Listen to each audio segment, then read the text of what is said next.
lot of people have been talking about, and JJ talked over the weekend about deleted scenes from the movie.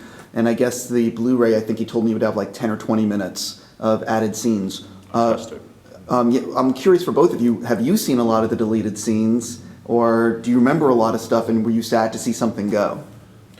I think it probably refers back to the question you just asked. I think for me the film is such an incredibly high-paced film. It's such there is so much wealth that I could watch another hour of it. 20 minutes, great, give me more. It seems like I could sit there and just absorb. Every scene to me could last a little bit longer. I mean, why not? So, I'm not sure what's been deleted, but whatever it is, just put it back in. We're on the same page, sir. There was the bit that there was a particular part of the sequence which never made it in, where they go underneath the castle and they go into the underground passageways, and stormtroopers come down the stairs, and Maz uses her powers to collapse the ceiling. Do you remember that shot? Yeah, I remember that. Yeah, which from my point of view, worked absolutely brilliantly, because you had all the main actors running up, and then Maz does her bit, and the whole ceiling collapses down in front of them. And that never made it, but it was quite a shot that I was quite proud of, actually. It worked really, really well. Maybe back. Maybe back. It's very interesting because for like me and a lot of Star Wars fans, we would love to see like an extended cut. And I think JJ said his first cut was like 2:50, 2 hours 50 minutes. I'm like, show me. Sounds great. Let's see it. Let's do it. Absolutely. I'm with you. I'll sign the petition. Right, exactly. Like, bring it on. When I spoke to JJ, he said that there's going to be like 10 or 20 minutes of deleted scenes on the Blu-ray. Yeah. His first cut was like 2 hours 50 minutes. I've heard all about some of the deleted scenes. Was there one or two for both of you that you were really sad to see go? The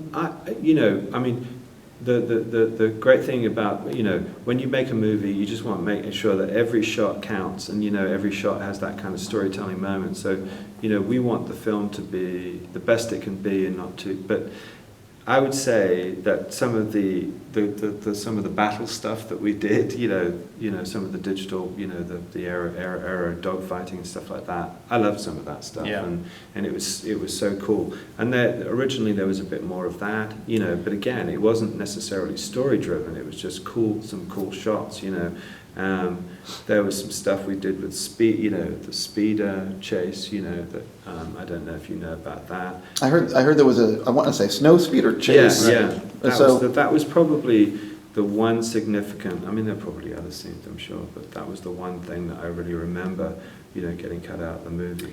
There was a little bit more with the Rathtars going on, just a little bit more of that chase moment through the hallways and everything, which, I think There's some cool stunts in there as well. There was some cool stunts, and there were some cool individual shots in there that just didn't make it for one reason or another, and I think it just was all have to do with the pacing, and I totally understand why it's not there anymore, but, you have to feel that out. You kind of don't know what you have until you do it in such a way, so part of the process of working with someone as creative as JJ is you start working through it with him, and you really feel like you're brought into the process. And some of that means that you're going to get your heart broken a few times by a couple of shots being taken out.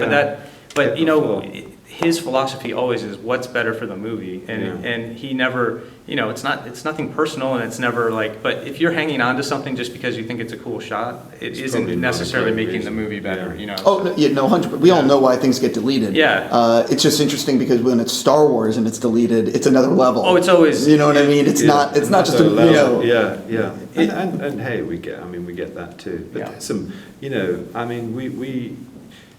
wanted to. Well, I felt like, you want to make this incredible sort of subjective sort of first-person experience, some of these things, because that's the fans are sort of, in my brain, my 12-year-old part of my brain, I'm thinking, that's what I'd love to know what it feels like to fly an X-Wing or something like that, if I'm in the trench run or, any of those kinds of things.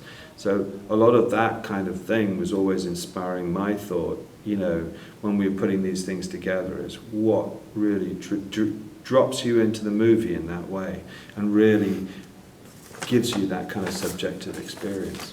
Totally. I got to go, but how long, no one knows, how long was the snow speeder chase in the movie? Was it like a few minutes? Was it like a big scene or just a little bit? It wasn't. It was. I mean, it was more like a little bit, wasn't it? Really. Yeah. I mean, I don't know how much we're truly allowed to talk about it, but Hopefully it'll be on the Blu-ray. Okay. I said, Well, I'm hoping. Yeah. yeah. It wasn't a huge scene. It was sort of like An action moment, It right? was just a little. It was a shorter action moment. Yeah. I got to see it. Thank you so much for your time. Thank Let you.